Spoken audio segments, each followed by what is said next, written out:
Hello friends, welcome in this class इंसानस प्रोबायोलॉजी। तो जैसा कि आपको पता है कि मैं डीबीटी के लिए bio informatics and computational biology की पॉइंटर लेके आया था सेम पैटर्न पे, और उसमें माइक्रोबियल बायोटेक्नोलॉजी के लिए भी पॉइंटर लेके आया था।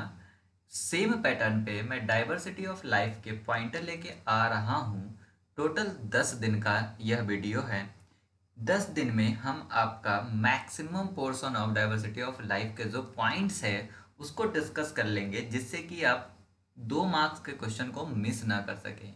पीडीएफ आपको मिल जाएगा इसका। दैट इज डिपेंड कि हम कब देते हैं, मतलब 2 या 3 वीडियो का पीडीएफ आपको एक वीडियो में मिलेगा, वो भी 2 या 3 के बाद। तो आज का वीडियो हम शुरू करते हैं, और आज का वीडियो में कुछ इम्पोर्टेंट पॉइंट है। जब भी हम डाइवर्सिटी ऑफ लाइफ की बात करते हैं तो हमारे दिमाग में एक ही चीज़ आता है, वो आता है बायोडाइवर्सिटी। और बायोडाइवर्सिटी में भी हमारे दिमाग में एक चीज़ आता है, वो आता है प्लांट, एनिमल, प्रोटिस्टा, फंजाई। कभी हम लोग ये नहीं सोचते हैं कि इन तीनों चारों के अलावा भी हमारे पास डाइवर्सिटी है, आर्किया और बैक्टीरिया। हम उसको कंसीडर नहीं करते हैं। बट आप जब भी हमारी क्लास में बैठें तो डाइवर्सिटी ऑफ लाइफ में आप सभी चीज़ को कंसीडर करोगे। मतलब वो सारी चीज़ें जिसमें लाइफ है। बैक वायरस भी जब वो लिविंग थिंग की तरह बिहेव करता है वायरोलॉजी में। तो हम जब भी डाइवर्सिटी की बात करते हैं तो diversity is not the small term, this is a big term which explain the every, मतलब every aspect of the life in every scale from the micro to the macro। Means बहुत छोटे से animal से बहुत बड़े animal की बात करा जाए, मतलब बैक्टीरिया से प्लांटी, बैक्टीरिया से एनिमेलिया तक। शुरू में जब कुछ नहीं था, बायो साइंस बहुत डेवलप नहीं था, देन जो अरिस्टोटल है, जिन्हें हम फादर ऑफ बायोलॉजी कहते हैं, उन्होंने जितनी भी चीजें उन्हें दिख रही थी उनको 2 भागों में बांटा,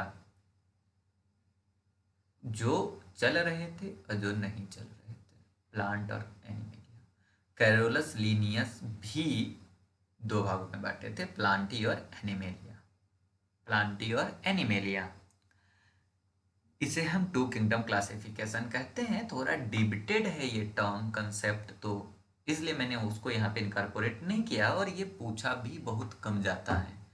3 किंगडम क्लासिफिकेशन से पूछा जाता है, मतलब जितनी भी डाइवर्सिटी पाई गई थी उनको 3 किंगडम में बांटा था, और ये काम करने वाले साइंटिस्ट का नाम था अर्नस्ट हकल। अर्नस्ट हकल ने पूरी की पूरी डाइवर्सिटी को 3 भागों में बांटा।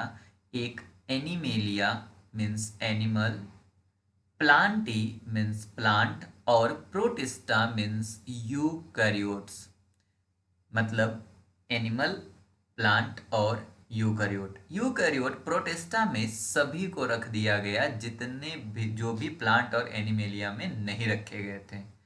After the some time the another scientist Herbert F Copeland, they proposed the 4 kingdom classification and protista से इन्होंने एक और निकाला जिसे हम मोनेरा बोलते हैं। प्रोटिस्टा से इन्होंने एक और निकाला जिसे हम मोनेरा बोलते हैं। प्रोटिस्टा को उन्होंने प्रोटोटिस्टा बोला, और प्लांटी और एनिमेलिया। फंजाई को अभी तक इन लोगों ने किस में रखा था? प्लांटी में ही रखा था। लेकिन कुछ समय बाद आर एच विटकर आए, और आर एच विटकर ने 5 किंगडम क्लासिफिकेशन दिया, जिसमें इन्होंने मोनेरा, प्रोटिस्टा, फंजाई, प्लांटी और एनिमेलिया ली। मोनेरा प्रोकैरियोटिक यूनिसेलुलर एनिमल के लिए, और यूकैरियोटिक यूनिसेलुलर के लिए प्रोटिस्टा, मल्टीसेलुलर सेप्रोफाइटिक, सेप्रोफाइटिक के लिए इन्होंने फंजाई, मल्टी सेलुलर, ऑटोट्रॉपिक के लिए प्लांटी, और मल्टी सेलुलर और ऑटोट्रॉपिक मतलब फूड कौन खुद बनाते हैं, और एनिमल क्या होता है आपका, हेट्रोट्रॉपिक। तो हेट्रोट्रॉपिक और मल्टी सेलुलर के एनिमेलिया में रखा गया। But after the some time Carl Woese ने 16S आरआरएनए का एनालिसिस करा, 16S आरआरएनए का एनालिसिस करा, और इन्होंने इस मोनेरा को भी दो भागों में बांट दिया। That is an Archie bacteria और यू बैक्टीरिया। क्योंकि बैक्टीरिया जो है आपका बायोडाइवर्सिटी का एक बहुत बड़ा कंपोनेंट अपने साथ रखता है। तो आर्की बैक्टीरिया और यू बैक्टीरिया, जिसे उन्होंने बैक्टीरिया बोला, इन दोनों को इन्होंने मोनेरा से अलग करके, वहां तक क्या है, किंगडम है, इन दोनों को डोमेन बना दिया गया, और बाकी प्रोटिस्टा, फंजाई, प्लांटी, एनिमेलिया को एक साथ डोमेन बनाया गया, जिसे हम यूकैरिया कहते हैं या यूकैरियोट्स कहते हैं। मीन्स आर्किया, बैक्टीरिया और यूकैरिया, ये 3 डोमेन कहलाए, और इन्हें हम बोलते हैं 3 domain of life. 3 domain of life Carl Woese ने दिया था। आर्किया और बैक्टीरिया में के सेल वॉल में भी डिफरेंस होता है। आर्किया में ईथर बॉन्ड होता है, बल्कि बैक्टीरिया में ईस्टर बॉन्ड होता है। कार्ल बूज ने 16S आरआरएनए यूज किया था। एक और है 8 किंगडम क्लासिफिकेशन, कभी नहीं पूछा जाता है लेकिन मे भी पूछ लिया जाए, इसलिए मैंने यहाँ पे लिखा है। कैविलियर और स्मिथ ने दिया था। Eubacteria, archaebacteria, archezoa, protozoa, chromista, plantae, fungi और एनिमेलिया, ये बांटे गए हैं। बट ये कभी नहीं पूछा जाता है। बट एक नज़र आप याद रखिएगा कि किसने दिया था, कैवेलियर और स्मिथ ने दिया था 8 किंगडम क्लासिफिकेशन। 3 किंगडम के बाद 3 डोमेन ऑफ क्लासिफिकेशन को ही 6 किंगडम क्लासिफिकेशन बोला गया, जिसमें उन्होंने Archie bacteria, you bacteria, protista, fungi, Plantae और एनिमेलिया कह दिया। उसके बाद 7 किंगडम भी है, उसके बाद 8 किंगडम है। तो नहीं पूछा गया अभी तक, तो due to this reason I not focus more about that. चलिए, अब आया प्रॉब्लम। जैसे हमारे यहाँ नाम होता है रामू, श्याम, मनोज, ऐसे ही बायोडाइवर्सिटी में कुछ भी अगर हमें मिलता है, हम उसका नाम रखते हैं, और उसका जो नाम रखा जाता है उसके लिए 2 गवर्निंग बॉडी है, और उस 2 गवर्निंग बॉडी में एक तरफ अकेला एनिमल है और दूसरी तरफ बाकी बचे हुए सब हैं। जो एनिमल के नाम को रखता है, नाम एनिमल के लिए जो नाम सजेस्ट करता है या नाम को ऑथेंटिकेट करता है, उस बॉडी का नाम है ICZN, international code of zoological nomenclature. वहीं पे जो एल्गा, फंजाई और प्लांटी को रखता है उसको बोलते हैं ICBN, international code of botanical nomenclature. But अब यह ICBN जो है, क्योंकि यहाँ पे बोटेनिकल है, नाम से मिसलीड हो जाएंगे आप कि may be they only provide the name for the plant, but ऐसा नहीं है। इसलिए इनका नाम बदल के अब रखा गया है ICN, international code of nomenclature. International code of nomenclature रखा गया है, और इन्हीं का नाम है international code of nomenclature for alga, fungi and Plantae. यह जो होते हैं, जो भी आपका ICBN, ICZN है या इंटरनेशनल कोड ऑफ नोमेनक्लेचर है, वह सारे एनिमल को कोड करते हैं, नाम देते हैं, सिर्फ माइक्रोस्पोरिडिया को नहीं देते हैं। ये इंपॉर्टेंट पॉइंट है, इसको याद रखना कि कौन सा ऑर्गेनिज्म को हटाया गया है, माइक्रोस्पोरिडिया को। अब कुछ और भी डिफरेंट टाइप के कोड हैं जो कि नहीं, मतलब मैच ऑफ द फॉलोइंग्स में पूछा जा सकता है। एक है INCP, international code of nomenclature of prokaryotes. P से प्रोकैरियोट। अगर कल्टीवेटेड प्लांट का नोमेनक्लेचर करना है तो इसके लिए जो बॉडी है उसका नाम है international code of nomenclature for cultivated plants, ICNCP। Plant association के लिए है तो है international code of phytosociological nomenclature, ICPN। और वायरस के लिए है international code of virus classification and nomenclature, ICVCN। ये मैच ऑफ द फॉलोइंग्स में पूछा जा सकता है different different code of full form के रूप में, तो थोड़ा बहुत नज़र मार में भी पूछ लिया जाए। अब जब भी हम डाइवर्सिटी की बात करते हैं तो माइक्रोबायोलॉजी को थोड़ा साइड में रख देते हैं, क्योंकि बायोलॉजी वाले माइक्रोबायोलॉजी को डाइवर्सिटी में कंसीडर नहीं करते हैं, क्योंकि बट डाइवर्सिटी में वो भी कंसीडर किया जाता है। तो इसके लिए एक पूरा का पूरा ब्रांच है माइक्रोबायोलॉजी, और माइक्रोबायोलॉजी के बाद एक और ब्रांच है वायरियोलॉजी, उसमें वायरस को कंसीडर करते हैं, बाकी जितने भी माइक्रोब्स उसको माइक्रोबायोलॉजी में। अब बचे दो बहुत ही बड़े, बहुत ही बिग कंसेप्ट, दैट इज एक है बॉटनी और एक है जूलॉजी।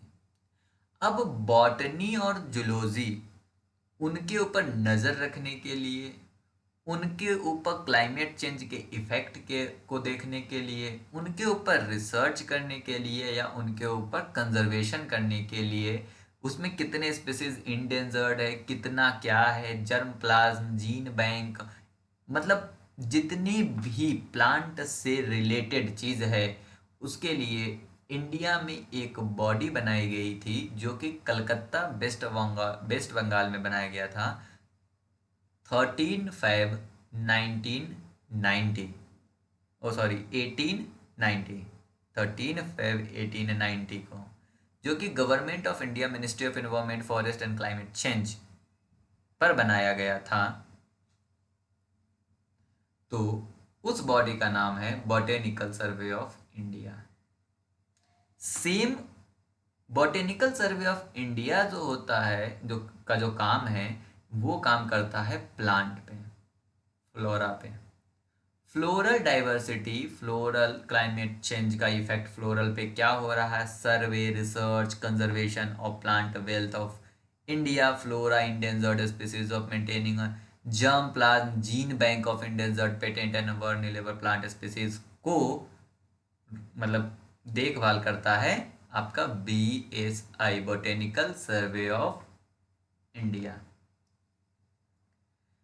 सेम चीज जूलॉजी के लिए, जंतुओं के लिए, फॉनल के लिए, ऊपर क्या है फ्लोरा के लिए, नीचे है फॉनल। फॉनल डाइवर्सिटी के लिए 1 जुलाई 1916 में कलकत्ता वेस्ट बंगाल में बनाया गया था, जिसका नाम था ZSI, zoological survey of India.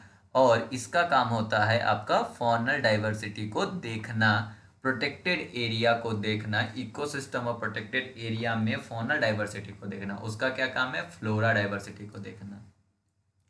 अब एक टर्म होता है सिस्टेमेटिक्स। देखिए हम आपको बता दें कि ये जितने भी मैं पॉइंट्स लेके आया हूँ ये आपके PYQ से लेके आया हूँ। मैंने पहले ही बताया, जैसे आपका बिट के लिए मैंने करा था same we use for the CSIR, तो यह सारे पॉइंट जो है आपका डायरेक्ट PYQ से है। तो अगर आपकी मेमोरी अच्छी है तो आप इसको मेमोराइज करके आप अपने नंबर को और ज़्यादा कर सकते हो, अपने जो CSIR के कॉन्फिडेंस है उसको थोड़ा इंक्रीज कर सकते हो। सिस्टेमेटिक्स टर्म क्या होता है, systematics is the study of diversification of living forms both present और past and the relationship among the living things through the time. ये होता है आपका सिस्टेमेटिक्स। ध्यान दीजिएगा यहाँ पे क्या क्या टर्म्स है, diversification of living forms past और प्रेजेंट मतलब evolution, relationship among the living things through the time, जो लिविंग थिंग्स है उसका टाइम के साथ क्या रिलेशन था, मतलब इवोल्यूशन को इसमें इनकॉर्पोरेट किया गया है, तो then we called a systematics. There is a ficus ben benghalensis, जो कि बनियान ट्री का क्या है, कॉमन नेम है। बनियान फिग या इंडियन बनियान, यह इंडियन सब कॉन्टिनेंट का नेटिव ट्री है। मतलब ये यहाँ पे पाया जाता है, नेटिव ट्री है। अब आपने बहुत ही ज़्यादा सुना होगा हाइब्रिड स्पीसीज। तो हाइब्रिड स्पीसीज होता क्या है? हाइब्रिड स्पीसीज जो है, जब दो टेक्सा को के जर्म प्लाज्म को आपस में हम फ्यूज कराते हैं और उससे जो हमारा स्पीसीज बनता है, that species is known as hybrid species. अब हाइब्रिड स्पीसीज को ही हम नोथो स्पीसीज के नाम से जानते हैं नोमेनक्लेचर के दुनिया में। नोथो स्पीसीज ही हाइब्रिड स्पीसीज होता है। बट प्रॉब्लम है कि हम हाइब्रिड स्पीसीज को लिखे कैसे, प्रेजेंट कैसे करें। मान लो कोई एक्स, मतलब not X, there is a A and the B. हमने इन दोनों के बीच में हाइब्रिड कराया और एक स्पीसीज बनाया जो कि हाइब्रिड है ए और बी, या नोथो स्पीसीज है ए और बी। तो हम कैसे रिप्रेजेंट करते हैं? तो हम यहाँ पे इस एक्स की साइन या मल्टीप्लिकेशन साइन का यूज करते हैं, ये शो करने के लिए कि यह एक हाइब्रिड स्पीसीज है। तो वही मैंने यहाँ पे लिख रखा है, for the nomenclature purpose the hybrid nature of the taxon is indicated by placing the multiplication sign x before the nature of intergenetic hybrid or before the epithet in the name of an interspecific hybrid, or by prefixing a term notho n to the term denoting the rank of the taxon। तो नोथो species जो है आपका, all such taxa, no मतलब अगर species है, दो species के बीच में आप हाइब्रिड करा रहे हो, तो we says that the notho species या हाइब्रिड स्पीसीज। यहीं पे अगर हम दो टेक्सा के बीच में अगर करा रहे हैं तो that we called a notho taxa, that is a notho taxa. There is a one example कि हमने Spartina cross townsendii x, मतलब that is a hybrid species, notho species, notho taxa, applied to all progeny from the cross S maritina cross S alterniflora, that is the notho species। क्योंकि यहाँ पे हमने ये क्या है आपका genus species and form the cross of all their progeny as well as form the cross of any of the progeny back to the parent, that is a back crossing। तो ये तो आपका जेनेटिक्स का concept है। But अगर आप nomenclature के point of view से देखेंगे तो आपको क्या याद होना चाहिए? हाइब्रिड स्पीसीज को हम कैसे शो करते हैं, हाइब्रिड टेक्सा को हम कैसे शो करते हैं। पहली बात, हाइब्रिड स्पीसीज या हाइब्रिड टेक्सा को नोमेनक्लेचर पर्पस के लिए हम नोथो टर्म यूज करते हैं, और जिन दो टेक्सा का हाइब्रिडाइजेशन हुआ है, जिन दो टेक्सा को हमने यूज़ किया है हाइब्रिडाइजेशन के लिए, उन दोनों टेक्सा के बीच में मल्टीप्लिकेशन साइन यूज़ करते हैं। या जिस दो स्पीसीज़ का हमने यूज़ किया, उन दोनों स्पीसीज़ के बीच में हम क्या कर रहे हैं? मल्टीप्लिकेशन साइन यूज़ कर रहे हैं बिफोर द एपिथेट, पूरा नाम के बाद। Genus species multiplication sign genus species, that is the way how to represent the, how to use the how to fulfill the nomenclature purpose for the hybrid species या hybrid taxa। May be ये video आपके लिए बहुत ही useful है, आपको मज़ा भी आ रहा होगा। अगर आप नए हैं तो चैनल को सब्सक्राइब कर लीजिए। सेम इसी समय कल हम आपको एक और वीडियो देंगे, और मिनिमम आपको 10 वीडियो देंगे बायोडाइवर्सिटी ऑफ लाइफ पे, जो मे बी आपके CSI के रिजल्ट को शायद इस साल पलट दे। तो subscribe this channel and hit the bell icon for the regular update. Thank you for watching this video.